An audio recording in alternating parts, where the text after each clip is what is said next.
First of all, welcome to this quarter's labour market insights briefing. My name is Charlotte Horrobin. I'm the Chief Executive of the Cambridgeshire Chambers of Commerce, and as part of our ongoing work as part of the Local Skills Improvement Plan, we're delighted to deliver our third quarterly briefing so far this year.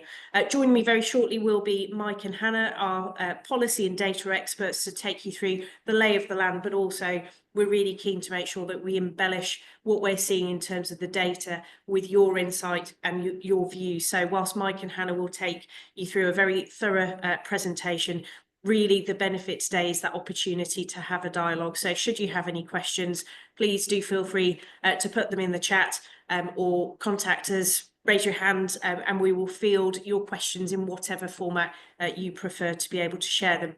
We are recording this webinar for those colleagues who are unable to attend, and afterwards, as always, we'll make sure that the recording, the slides and the full report are on the Chamber website, accessible for all to be able to engage with. So without any delay, I'm really pleased to hand over to Mike Spicer to kick off this quarter's Labour Market Insight briefing. Thank you, Mike. Great, thanks, Charlotte, and welcome to everybody, and welcome to everybody to our AI friends as well. I noticed we've got a few digital doppelgangers on the call. Always great to see. Great expression of diversity that we now have digital personages amongst our number this time. So welcome to everybody. I'm just going to give it a minute or two, and then I'll put the presentation on the screen. But if I can just say a few things kind of up front before we get started. So. Let's introduce myself, and then Hannah, if you want to quickly introduce yourself. So my name's Mike Spicer. I run a small economic development consultancy called Policy Department, and my company has worked with the Chamber for a number of years now. We support them in their monitoring and analytical efforts around employer-led skills planning. So what you're hearing today is part of that process. It's really a presentation of the kind of detailed work that we do. It is the tip of the iceberg, though. So we will touch on a lot of material today, but there's also a lot of stuff that goes underneath it.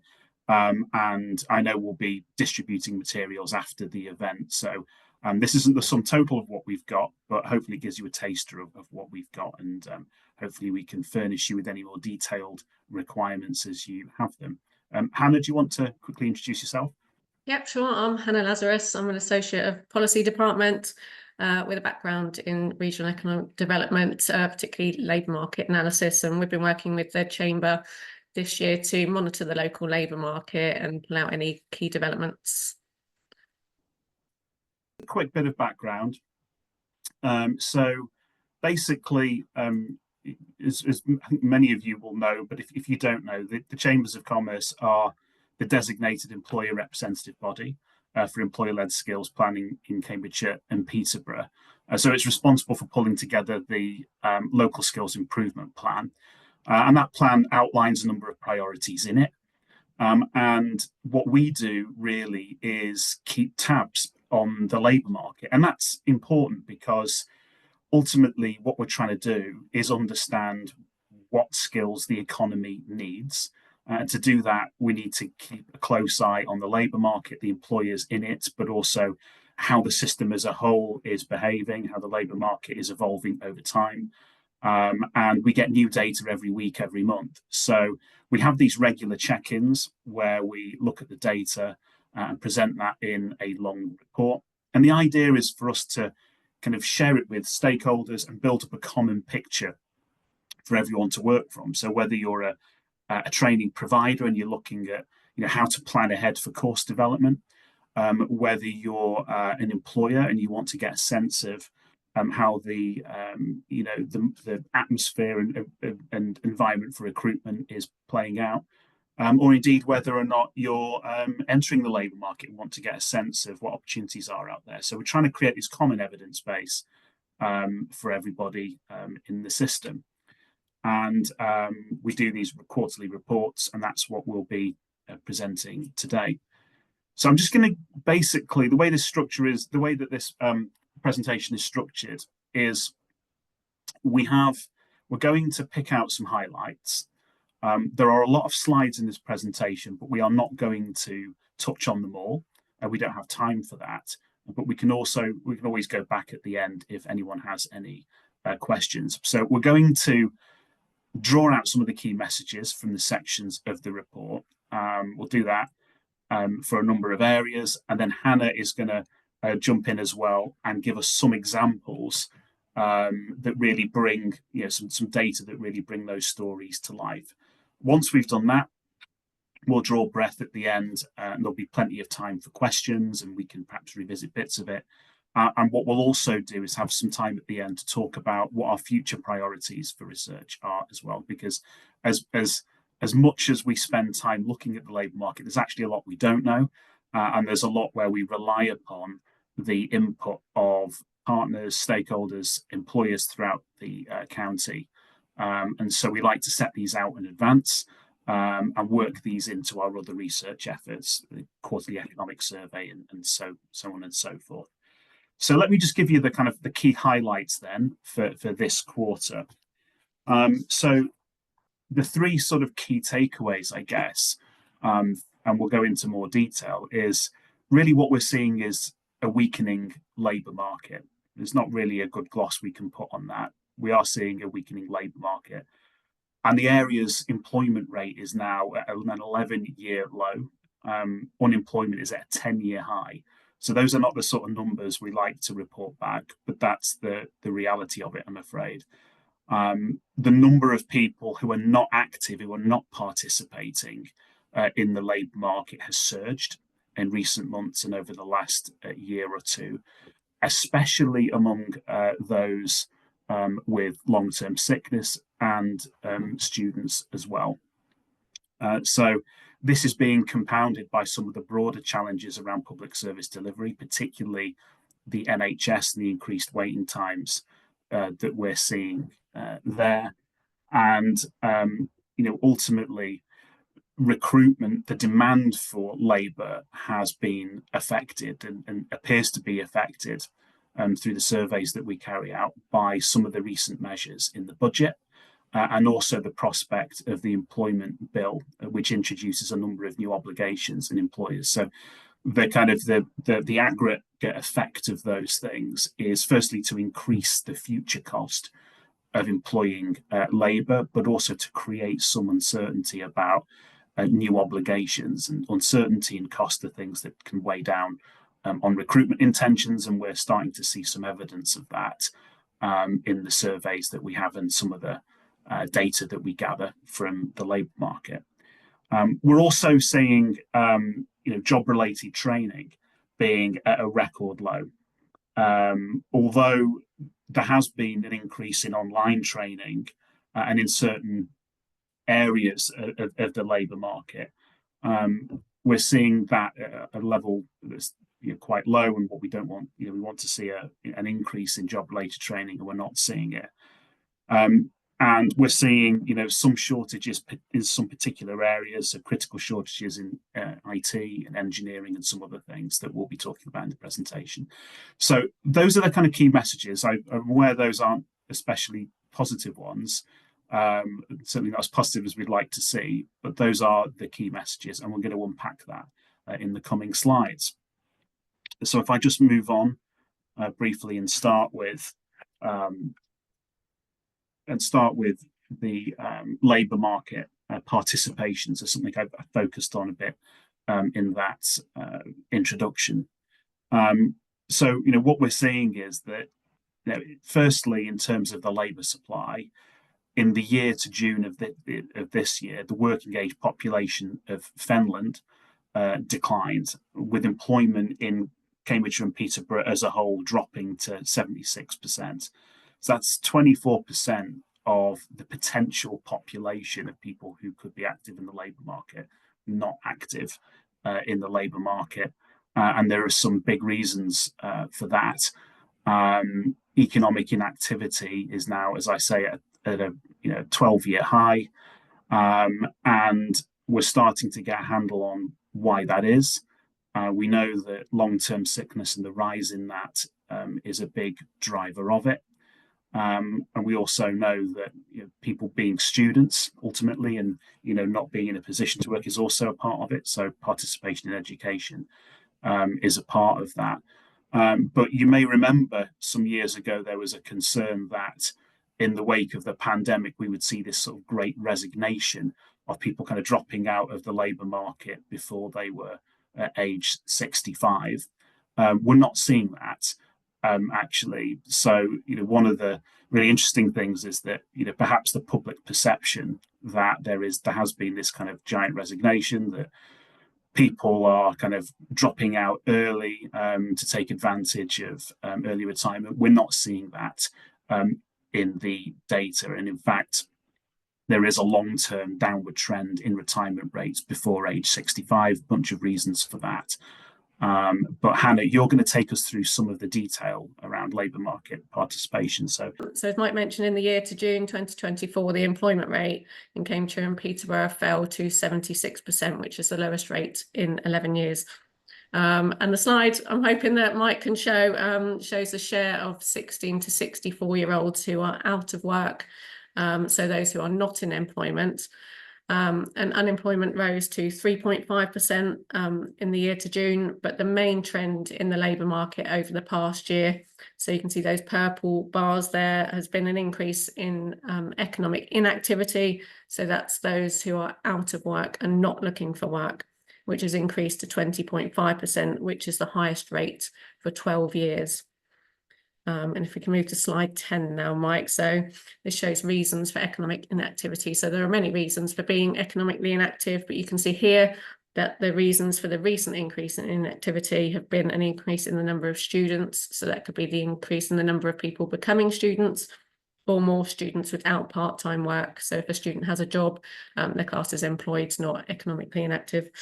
And there's been an increase in the number of people who are out of work because of long-term sickness. And both of these have risen to record highs, with inactivity due to long-term sickness being on an upward trend for the past 5 years, so since the COVID pandemic, and with a particularly sharp increase over the past year. And we've included quite a bit of information in the latest report about health-related inactivity. For instance, the recent fall in employment has been concentrated among those who are disabled or have a work-limiting illness. So employment has remained stable for those without a disability or work-limiting illness.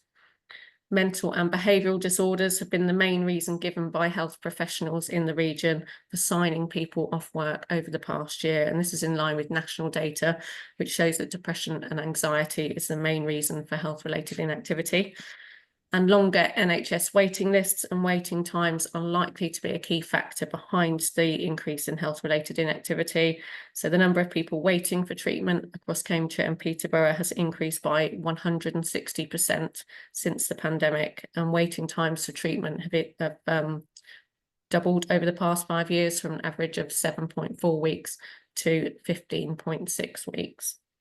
So if you move on to slide 12 now, so this shows changes in inactivity at local authority level.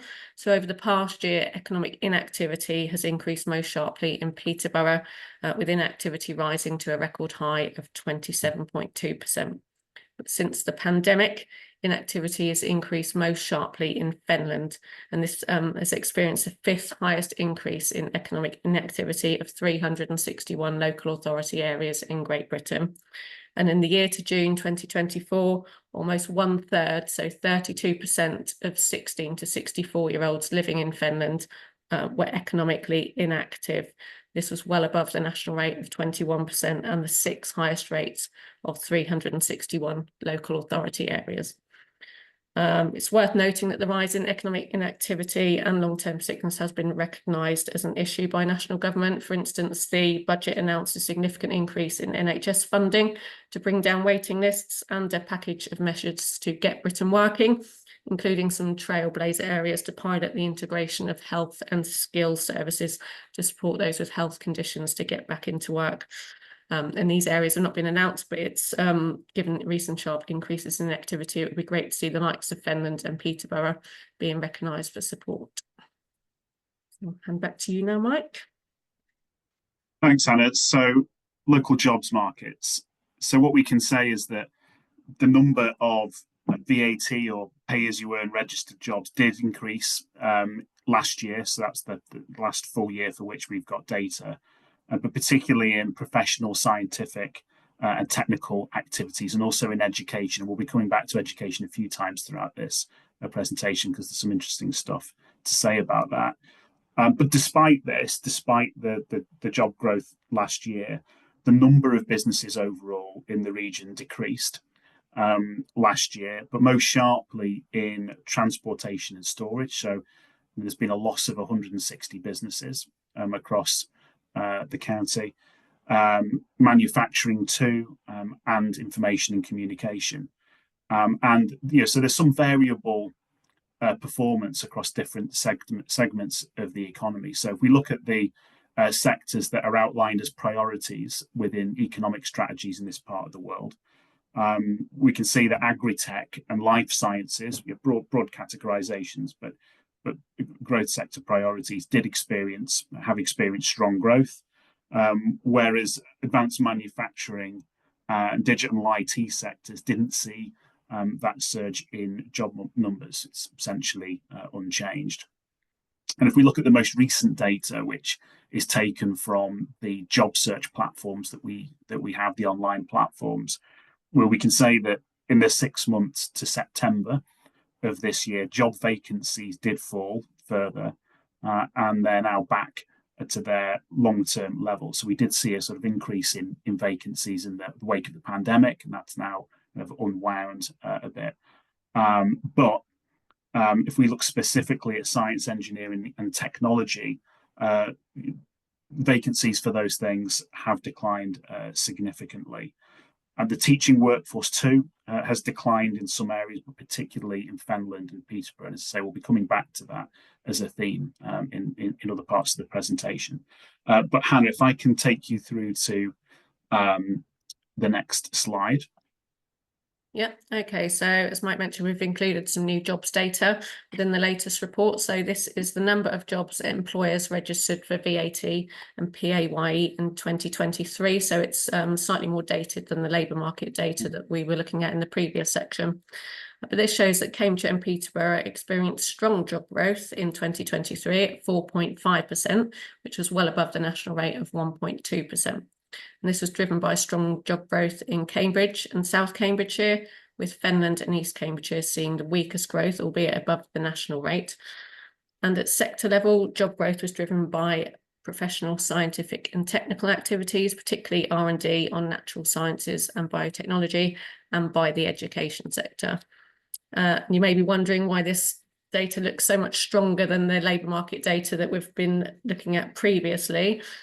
So firstly, this is data for 2023, and much of the deterioration in the labour market has happened over the past year.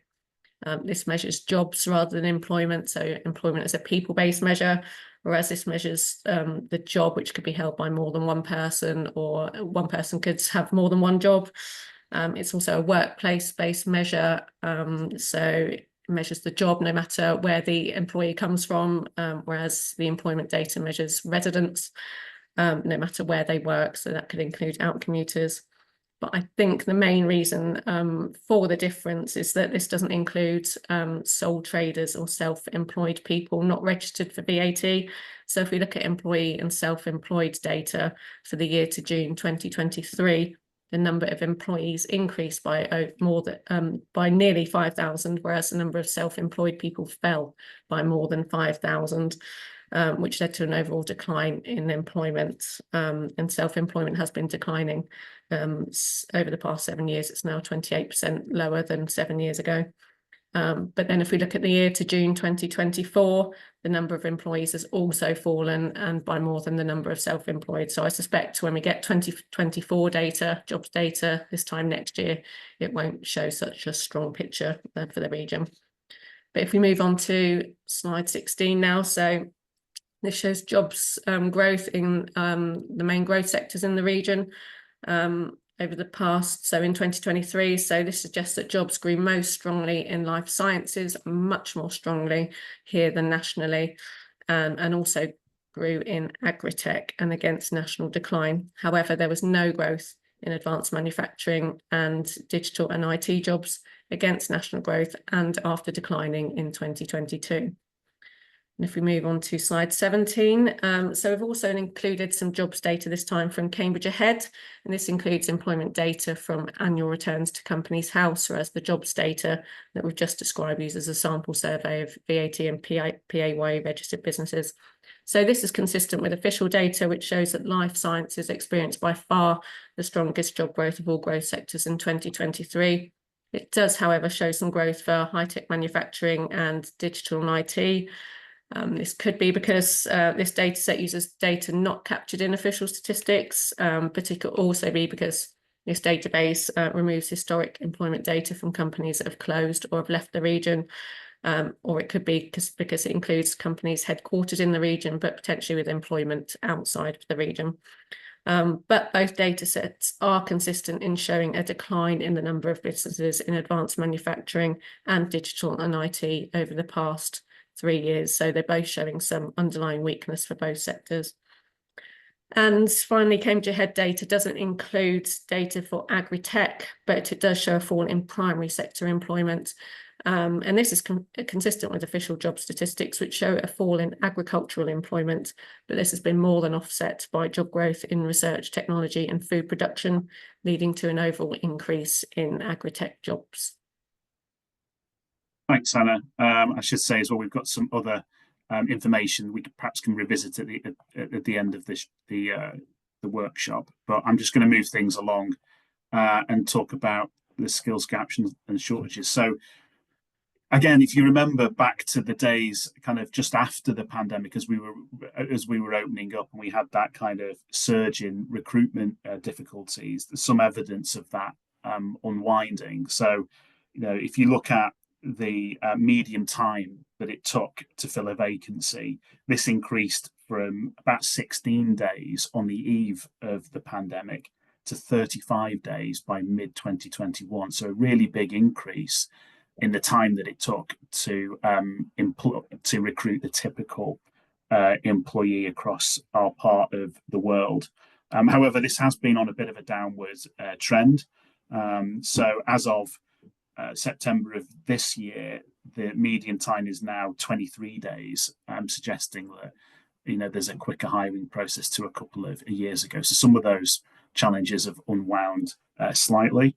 The longest median posting durations for jobs roles, we observe those in estate agents. They're in, it seems, quite big demand at the moment.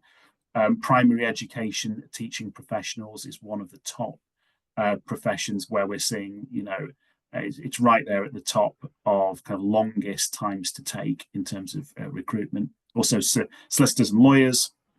So these highlight specific areas of recruitment difficulty. There's also some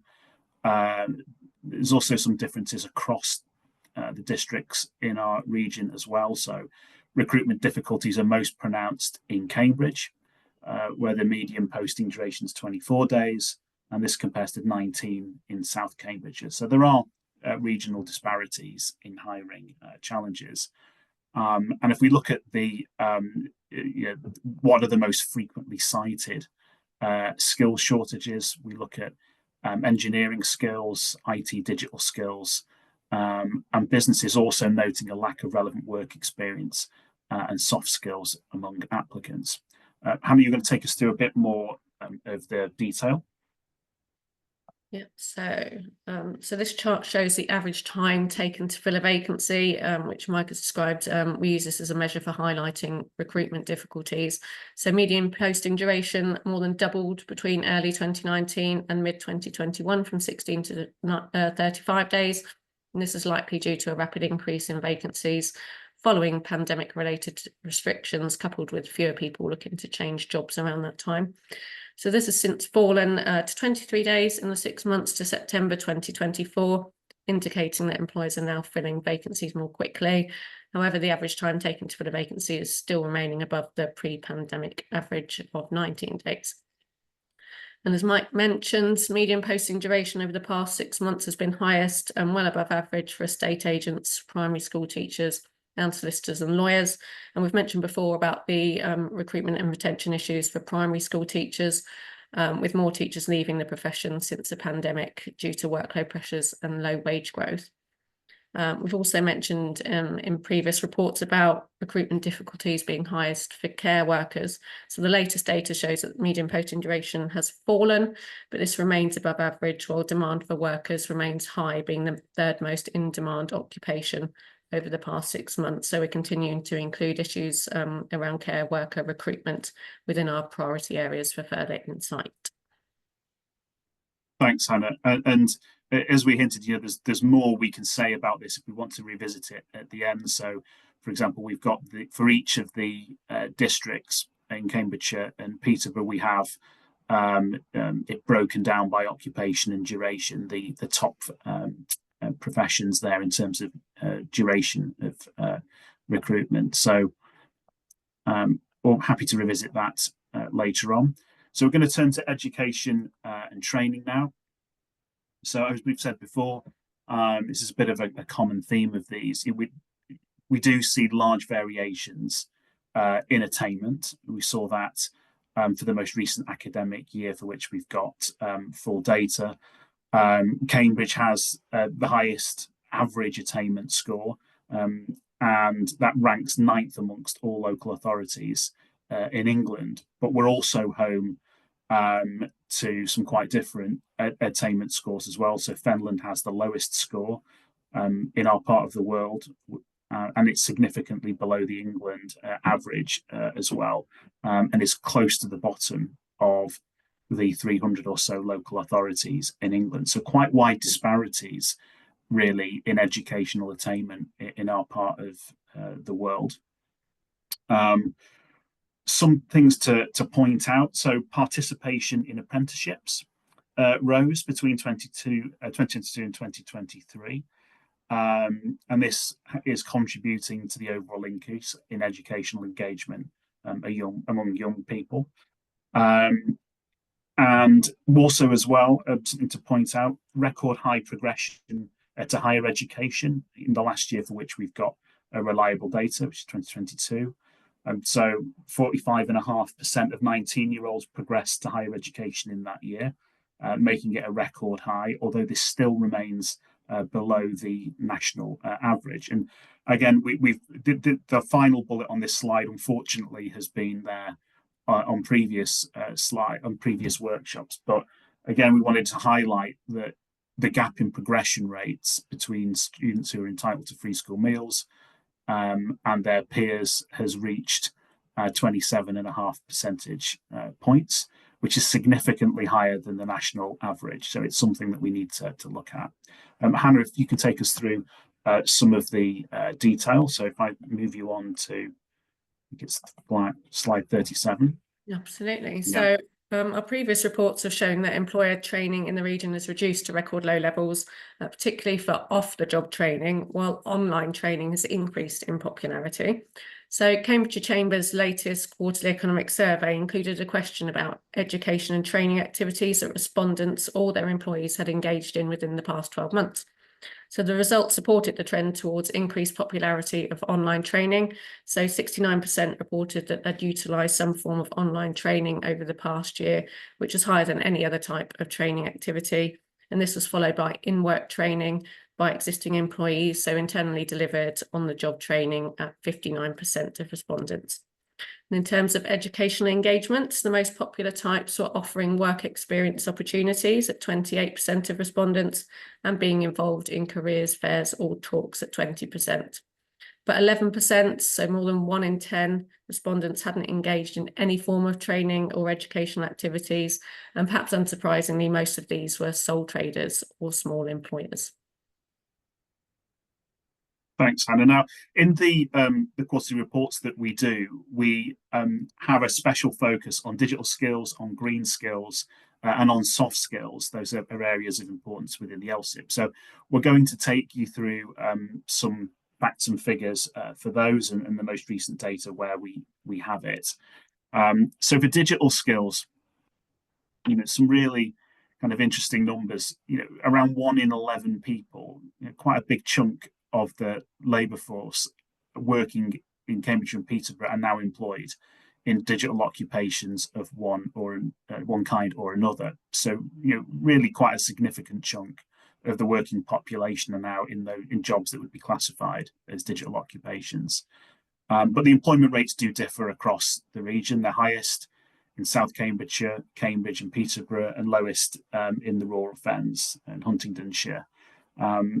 If you look at kind of what skills are most in demand for those kind of people, well, the most requested digital skills include Python, so the computer programming language, the sort of widely used programming language, data analysis, so the application of Python and other other skill sets related, Microsoft Excel.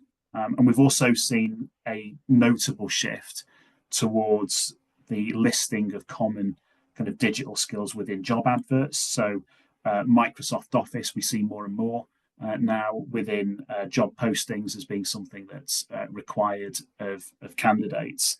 And then just finally, on AI, which is something that we find ourselves talking about more and more. And I'm not sure I'm going to get an opinion from our AI people on the call. If you have a view, AI assistants, let us know. But many businesses do believe now that AI is going to really help them improve the performance of their business. But only a very small minority believe they've got the necessary skills to exploit that. So a kind of big appreciation for the possibilities of AI and what it might be able to do, but only a very small percentage thinking that they're in a position to really exploit that. So Hannah, if I hand over to you, so I think you're on Let's go to the slide here. Yep. Okay. So in the 6 months to September 2024, there were just over 5,500 job postings for digital occupations in Cambridgeshire and Peterborough, but this was the lowest level since the earliest period of data 12 years ago. And because of this fall in demand for digital professionals, the most requested digital skills in job postings over the past 6 months have been those more common digital skills, so Microsoft Excel, Microsoft Office, computer literacy, and Microsoft Outlook, with some of those overtaking the more specialist skills, Python, software engineering, data analysis, and computer science. And other trends have included data analysis becoming the most specialized skill, overtaking Python, SAP applications, and artificial intelligence increasing in their rank of most in-demand digital skills, and some programming languages such as Java and JavaScript falling significantly in ranking. So if we look here at digital skills most in demand at local authority level, all areas include data analysis, Microsoft Excel, Office and Outlook, while SAP applications and technical support now feature as a top digital skill in 4 areas. And digital skills clusters include programming and software engineering in Cambridge and South Cambridgeshire, and computer-aided design in East Cambridgeshire and Fenland. Thanks, Hannah. So we'll move on to green skills. So firstly, a word about kind of the impact of the green economy on the job market. So nearly 1 in 3 jobs in Cambridgeshire and Peterborough are in occupations that are significantly affected by the transition to a green economy. So which is slightly above the national average, but we can also break that down into different types of impact. So we categorize the impact on jobs as one of 3 types. So increased demand.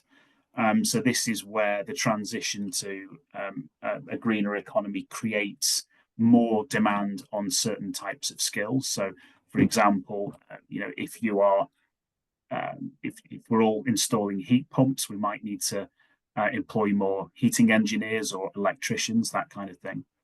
Then we've got what we call enhanced skills. So these are where there is a demand for existing types of roles, but where the kind of things that they do might be different. So, for example, we might include plumbers in that category, where there is going to be a continued demand for their skills, but the kinds of things they turn those skills to might be slightly different as we change our homes. And the third type is what we call new and emerging occupations. So these are really related to the new businesses that are popping up into existence as the structure of our economy changes towards a greener one. So we get different types of companies, new sectors emerging, new technologies, and the roles that are created by those. So we go into some detail in the report about those three different types of impacts and give examples of the kind of jobs that we mean against each of those.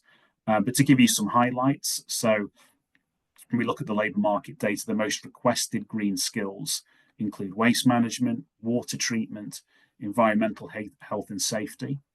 The construction sector has the highest share of workers in green occupations. Over 70% of its workforce are affected by greening initiatives. I've mentioned just a few of those just then.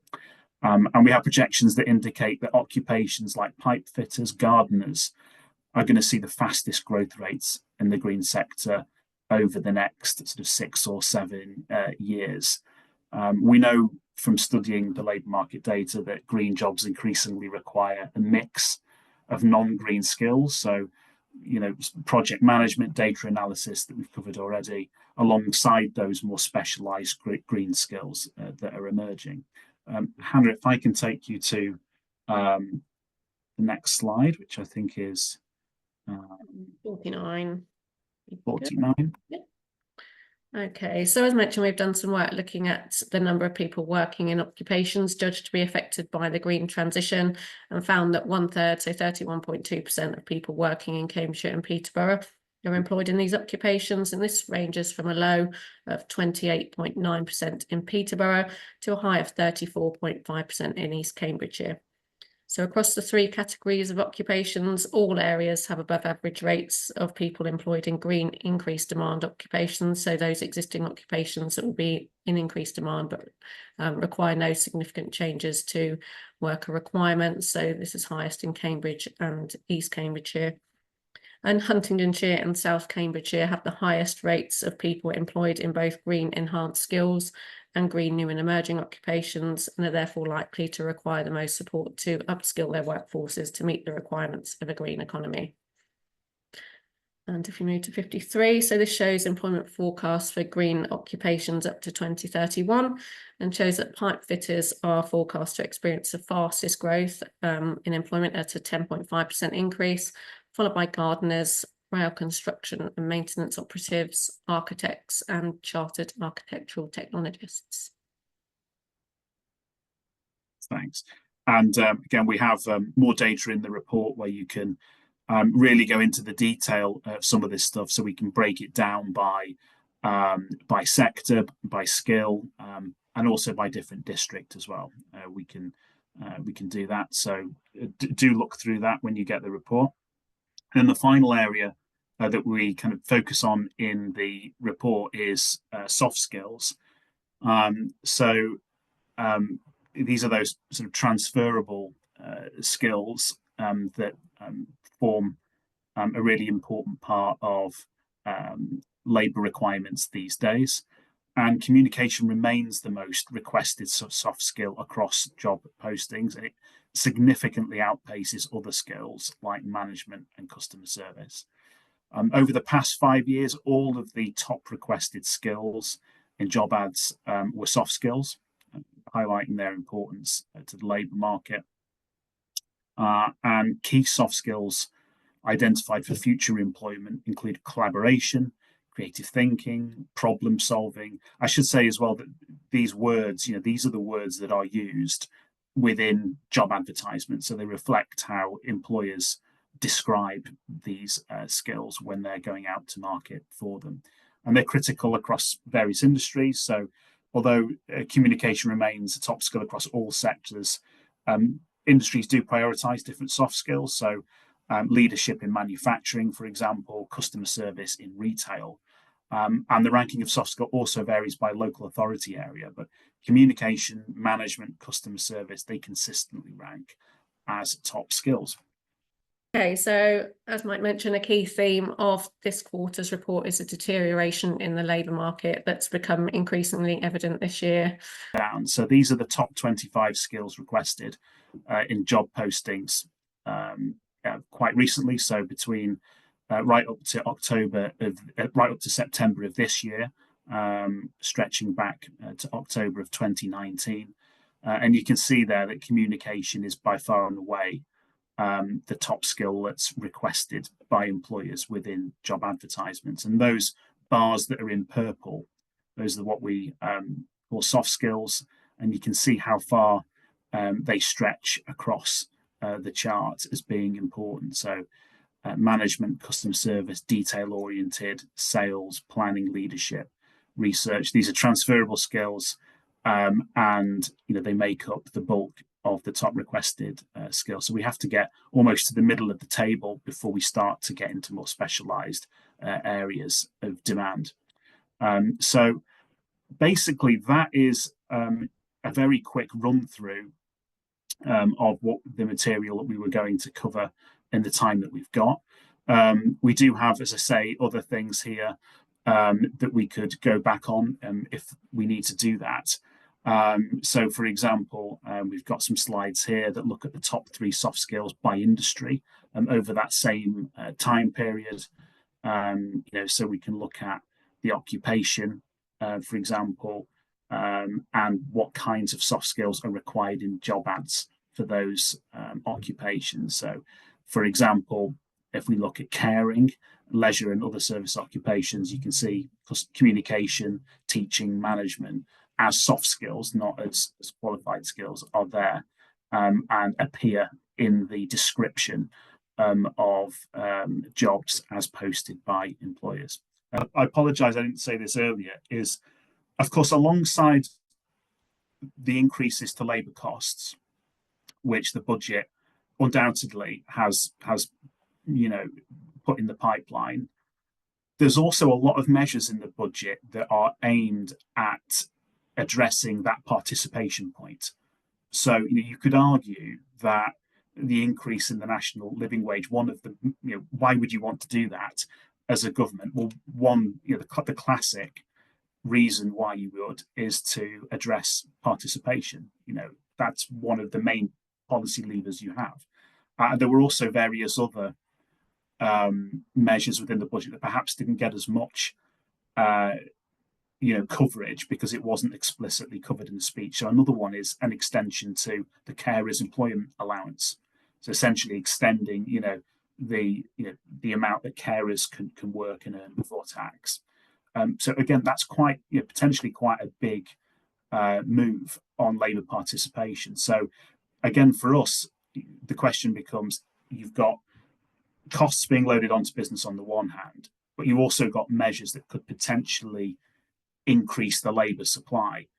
And classically what that would lead to is an increase in unemployment, if the jobs aren't being created. So those are the sorts of things that we're really interested in and looking at right now.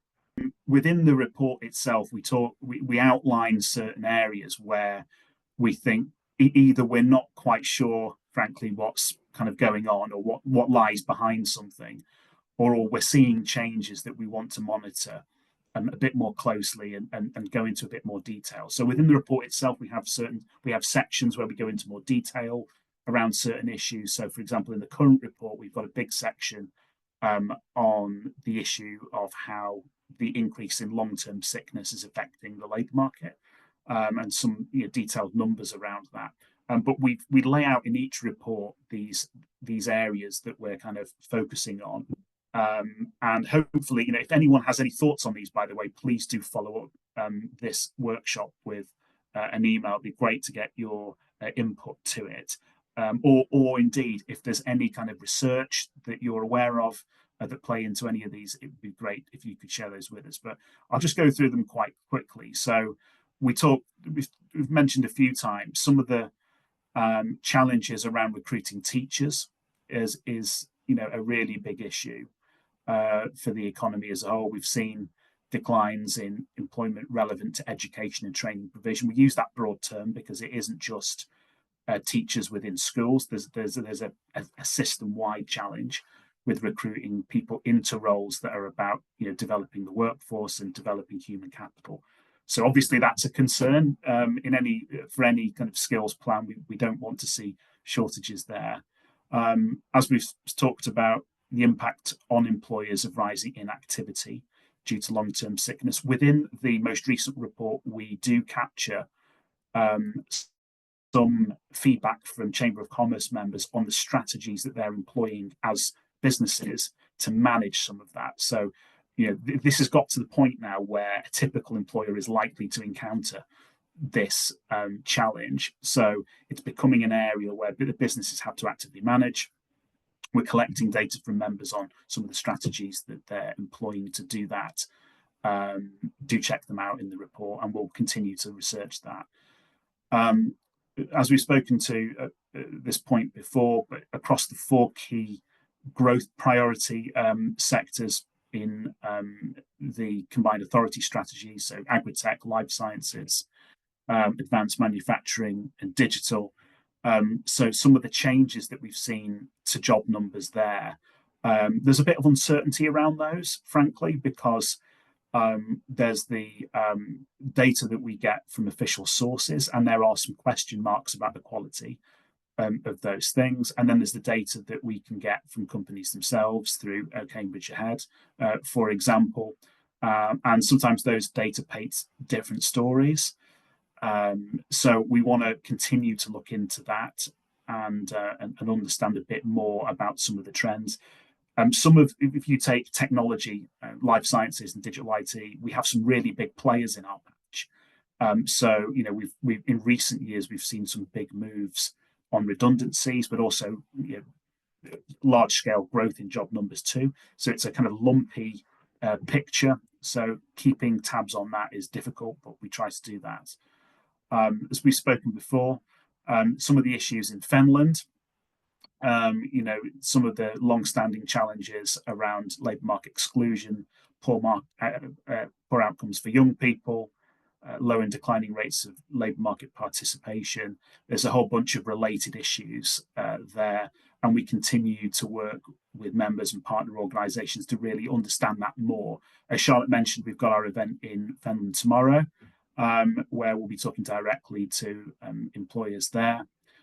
So yeah, we're spending some time and committing some resource to really getting under the skin of that issue, and ditto for Peterborough too. We want to know more about the decline in employer training to record levels. Is this a measurement issue? The way that we describe training, does it reflect a real world outcome? With that shift to online training that we've talked about, do we need to think about training a bit differently? So we need to think about how some of these measures in the budget, policy changes are impacting on demand for training and the resources that businesses are able to put to it. The likely impact on future digital skills demand from recent advances in AI and other industry developments. I think we're really at the beginning of our understanding there as to understand, what impact AI will have on digital roles of one kind or another. So to give you one practical example, we talked a few times in that presentation about how, if you look at the kind of skills that employers talk about around digital, Python is one of the top skills that employees talk about. Python is a sort of entry level computer language. It's probably, if you can code, that's probably the language you can do it in. But as you may know, the various AI services can perform, at the moment, quite simple acts of coding. So the kind of generic things that junior software developers might have done, some of those tasks can be done by AI now. And so how is that going to affect their roles within that industry is a bit of an open question, but one that we need to look at in more detail. And we've talked quite a lot about green skills and understanding some of the detail behind that. And the shortage of care workers too. Again, that's been on our list over the past year. It continues to be a challenge. So we'll be looking at that. But those are the kind of 9 areas that we're focusing on. We are sort of, again, putting some extra resource into researching and understanding and reflecting in future reports, basically.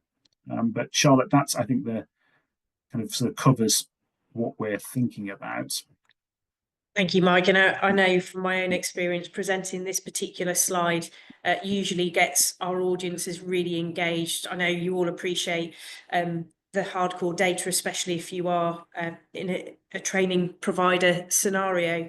But what we do find is that people find themselves far more emotive and connected to these issues.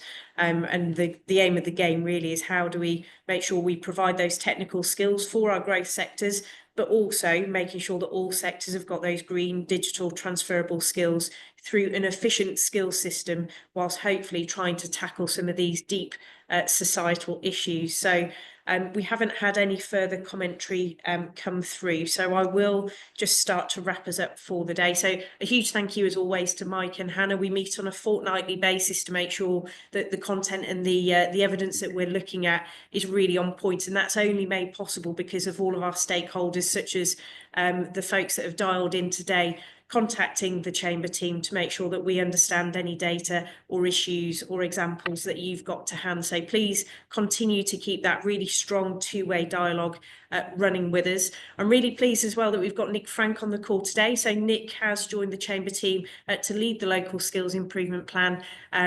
He joined us about 4 weeks ago now, so Nick's certainly doing a lot of hard work now to engage with employers, but also bringing together those of you that are responsible for delivering these skills to make sure that we can share best practice and think longer term into the future. The next quarterly briefing will be on the 10th of March, so I will put a link for you in the chat. But as Mike has demonstrated today, we're always keen to understand what is your area of interest. So, you know, Rich, your suggestion, really great. We'll dig ourselves much deeper into some of that health data. So please do let us know in the run-up to that briefing on the 10th of March what you will find most useful. As I say, we have now got our digital green and transferable skills guides. We continue to develop a central resource and info hub for skills, and we're also making sure that we're checking in with those priority sectors across the wider region. We've just spent the morning with a manufacturing cohort. We'll be tackling digital and IT and life sciences over the coming weeks, and then in March we'll be picking up agri-tech as a sector, and also interweaving construction in particular throughout everything that we do, with the great opportunity for growth across Cambridgeshire and Peterborough. So please do book on to the event on the 10th of March. We look forward to seeing some of you tomorrow at the North Cambridgeshire Training Centre at 4:30. But thank you, Mike, thank you, Hannah, and for all of our delegates joining in today.